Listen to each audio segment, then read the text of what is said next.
कृपया मंच के दाहिनी तरफ आप आते रहें। मैं जिनका नाम बोल रहा हूं, श्री ब्रजेश कुमार यादव, श्री दुबहान, श्री अश्विनी कुमार राय, शिक्षा क्षेत्र नवानगर,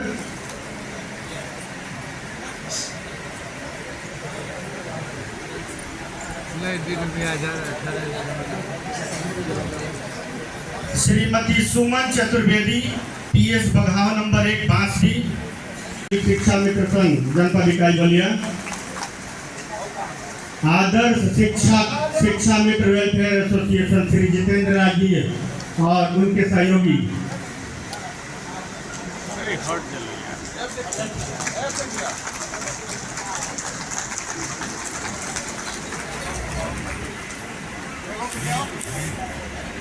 साथ ही तैयार रहेंगे आदर्श शिक्षा मित्र संघ एसोसिएशन के श्री अखिलेश सिंह प्रवक्ता जी भी। कृपया आप लोग आ जाएं जल्दी से। आदरणीय मुख्य विकास अधिकारी महोदय से अनुरोध है कि कृपया आप भी मंत्री जी का स्वागत अभिनंदन कीजिए सर। सामने से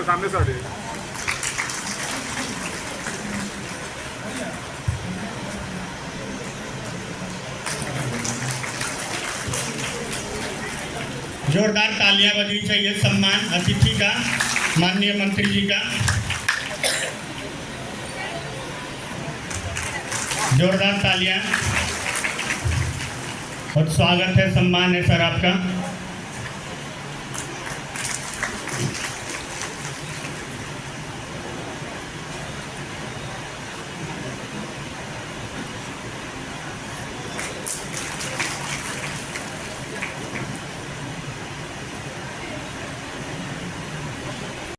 आप तालियां बजाइए प्लीज।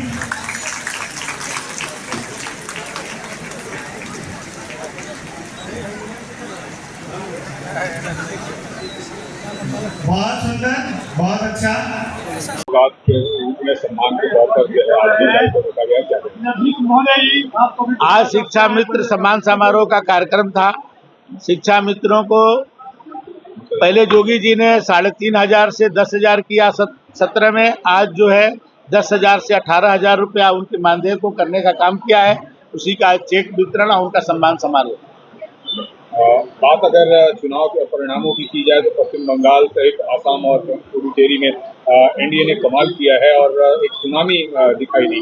क्या कहना चाहेंगे परिणामों को लेकर? देखिए, मोदी जी का जो विकास का रथ था, जो हरियाणा से शुरू होकर के महाराष्ट्र, दिल्ली, बिहार होते हुए बंगाल में पहुंचा, और बंगाल और असम आप देखें जिस तरह से 3/4 बहुमत प्राप्त करके अब आप जब उत्तर प्रदेश में आएगा तो देखेंगे यहाँ सुनामी बहेगी। यहाँ कुछ बचेगा नहीं, सब जो सुनामी में बह जाएंगे, जो दो चार इधर उधर है वो भी बह जाएंगे। अच्छा, राहुल गांधी जैसे कह रहे हैं कि ये जनादेश की हत्या एक तरीके से है जो है। अब राहुल गांधी जी क्या कहते हैं? राहुल गांधी जी ने संकल्प लिया है कि कांग्रेस को समाप्त करेंगे, और आप जब से वो कांग्रेस का नेतृत्व कर रहे हैं अब तक 100 चुनाव हार चुके होंगे। राहुल गांधी ने बताया कि 100 वोटों से 100 सीटें चली गई है, लूट हुई है। ममता बनर्जी कह रहे हैं कि 100 सीटें लूट हुई है। राहुल गांधी अब यही करेंगे, जहाँ जीत जाते हैं वहाँ चोरी नहीं होती है, और जहाँ पर जो हारते हैं उनको चोरी नजर आती है। और 1-2 बार चोरी थोड़ी हुई है, 100 बार से हार रहे हो। 100 बार से जब से वो कांग्रेस का नेतृत्व कर रहे हैं, यदि सब जोड़ लीजिए आप लोग तो 100 बार हार चुके हो। बंगाल में ममता दीदी का खेला नहीं चला क्या मंत्री जी? देखिए, मोदी जी का विकास का जो रथ है जनता उसको स्वीकार कर रही है। वहाँ पिछले 50 सालों से पहले कम्युनिस्ट, उसके बाद ममता बनर्जी वहाँ के लोगों के साथ अन्याय करते थे। लोगों को वहाँ पर स्वतंत्रता नहीं थी, उनको डराया जाता था, धमकाया जाता था। इस बार उन लोगों को फ्रीडम मिला वोट डालने के लिए, तब 90% से ज्यादा मतदान हुआ। 90% से ज्यादा वहाँ मतदान हुआ, एक रिकॉर्ड है पूरे देश के लोकतंत्र में। तो इसलिए आज आप देख रहे हैं कि किस तरह से मोदी जी के नेतृत्व में वहाँ के लोग विकास चाहते हैं। जो मोदी जी का, चाहे वो आयुष्मान कार्ड हो, चाहे जो भी भारत सरकार की योजनाएं थी वहाँ पर लागू नहीं होती थी, लोगों को विकास नहीं हो पाता था। अब आप देखिएगा कि बंगाल भी विकास में किसी से पीछे नहीं रहेगा। सत्यपाल की पदोन्नति हो गई है, बिहार का रेट जाने वाले हैं, क्या कहना चाहेंगे? IPS सत्यपाल जी बिहार कैडेट बंगाल में भेजे जा रहे हैं। है वो बीपी कैडर का। बंगाल में भेजने की सरकार की मांग है। ये तो सरकार का निर्णय है, अभी तो हम लोग को नहीं जानकारी है, लेकिन यूपी कैडर के हैं और वहाँ चुनाव में वो गए थे, उन्होंने बहुत अच्छा काम किया वहाँ। अच्छा, जिस तरीके से पश्चिम बंगाल या फिर आसाम या फिर पुडुचेरी भाजपा ने जो कमाल किया एनडीए ने, क्या उसका असर आगामी यूपी विधानसभा चुनाव पर भी पड़ सकता है? जरूर पड़ेगा, जरूर पड़ेगा। आप देखें बिहार में किस तरह से हम लोग जीते, बगल में बंगाल में हम लोग जीत रहे हैं। आप जिस तरह से मोदी जी का विकास आज पूरे दुनिया स्वीकार कर रही है, तो यहाँ तो मोदी जी भी है, जोगी जी भी है, तो यहाँ तो सुनामी बहेगी, यहाँ तो कुछ बचेगा ही नहीं। आप देखेंगे कि जो है हम लोग कितना, अब आप गिनते रह जाएंगे कितनी सीटें मिलेगी। अच्छा, तो क्या जिस तरीके से ममता बनर्जी जो है वो एनडी गठबंधन में एक मजबूत गठबंधन की सहयोगी मानी जाती थी, उनके हारने के बाद क्या आपको लगता है कि उत्तर प्रदेश में भी जो क्षेत्रीय दल हैं उनके लिए एक बड़ा खतरा, एक साइन है? देखिए क्षेत्रीय दल भी लगातार हार रहे हैं। आप देखिए 2012 में यहाँ के मुख्यमंत्री माननीय अखिलेश यादव जी थे, और अखिलेश यादव जी के मुख्यमंत्री जो बने थे तो वो अपने चेहरे पर नहीं बने थे, नेताजी मुलायम सिंह जी के चेहरे पर बने थे।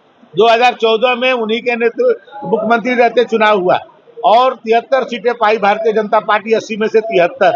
और उसके बाद 17 में खुद वो मुख्यमंत्री थे और उनके पैरों तले जमीन खिसक गया। 330 सीटें भारतीय जनता पार्टी पाई, 42 सीट से कितना 330 सीटें मोदी जी के नेतृत्व में। उसके बाद 2019 में अपने घोर विरोधी बहुजन समाज पार्टी, जिसको पूर्व और पश्चिम कहा जाता है, कोई ये कह नहीं सकता कि बसपा और सपा एक हो जाएगी, लेकिन 2019 में अखिलेश जी ने मायावती जी से गठबंधन किया और उसके बाद भी मोदी जी और जोगी जी की लहर को नहीं रोक पाए और 2022 में कहते थे कि हम 400 सीट पाएंगे और प्रदेश की जनता ने उनका जवाब दिया। 38 सालों के बाद अपने काम के बल पर कोई मुख्यमंत्री दोबारा बना तो योगी आदित्यनाथ जी बने। और उसके बाद 2024 में इन लोगों ने एक संविधान का कॉपी किताब लेकर के अफवाह फैलाई कि मोदी जी 400 सीट पा जाएंगे तो संविधान बदल देंगे, आरक्षण खत्म कर देंगे। इस तरह की अफवाह फैला करके कुछ सफलता इन्होंने प्राप्त कर ली, लेकिन उसके बाद बाई इलेक्शन हुए। ये कहते थे कि ये 2023 का सेमीफाइनल है 27 का, और आपने देखा कि 9 में से 7 भाजपा जीती और 2 में भी उनके मार्जिन कम कर दिया। जहां के वो खुद प्रतिनिधित्व कर रहे थे मैनपुरी में, वहां पर 67,000 से लेके वो 13,000 पर सिमट करके आ गए। तो प्रदेश की जनता परमानेंट मोदी और जोगी जी के साथ है, विकास के साथ है, और आप देखेंगे कि जब 2027 का चुनाव आएगा तो यहाँ सुनामी बहेगी और ये जो लोग कुछ बचे होते हैं वो भी जो है गायब हो जाएगा। अच्छा, दिल्ली में महिला मुख्यमंत्री है बीजेपी की, क्या आपको लगता है कि बंगाल में भी महिला मुख्यमंत्री बन सकती है? महिला मुख्यमंत्री बंगाल में अब ये कौन बन सकता है, वहाँ के विधानमंडल दल क्या सदस्य चुनेंगे, ये हम किसे बता सकते। अच्छा, आज पश्चिम बंगाल में जो उलटफेर हुआ उसमें महिला वोटर्स का बड़ा जो है वो था। नारी शक्ति को लेकर बीजेपी लगातार कार्यक्रम कर रही है, योजनाएं लागू कर रही है, तो क्या यूपी में भी महिलाएं जो हैं वो बड़ा फैक्टर साबित होंगी? देखिए महिलाएं हर जगह बड़ा फैक्टर साबित होती है, वो आधी आबादी का नेतृत्व करती हैं, वो उनका अधिकार को आप असीमित नहीं कर सकते हैं, उनका अधिकार असीमित है। और आप देखें आरक्षण पर किस तरह से विपक्षियों ने उनके अधिकार को रोकने का प्रयास किया, नहीं तो 2029 में ही उन लोगों को लोकसभा और विधानसभा में प्रतिनिधित्व मिले। उसके लिए मोदी जी ने जो है इस पर संशोधन विधेयक लाया, तो उसको गिरा करके विपक्ष जो है जश्न मना रहा है। तो ये जश्न देखे कि हमारी महिला ताकत की एहसास करे वो, कि अभी बंगाल में एहसास किए हैं, असम में किए हैं, पांडिचेरी में किए हैं। अब उत्तर प्रदेश जब आएगा तब उनको लगेगा कि जब वो जाएंगे वोट मांगने के लिए तो यहाँ की हमारी माताएं बहनें उनको बताएंगी। अच्छा, अंत में सिर्फ एक सवाल, स्मार्ट प्रीपेड मीटर को लेकर लगातार विरोध चल रहा था। प्रदेश सरकार ने प्रीपेड मीटर को पोस्टपेड में बदल दिया है, अब लोगों को 1 महीने बाद बिल चुकाना होगा, एक बड़ी राहत दी है। क्या आपको सरकार के इस फैसले को क्या कहना चाहिए? देखिए ये टेक्निकल बात है, उसकी सरकार उस पर वो कर रही है, क्यों इस तरह की स्थिति आ रही है उसकी जांच करा रही है और कंज्यूमर को सुरक्षा देने का काम सरकार कर रही है।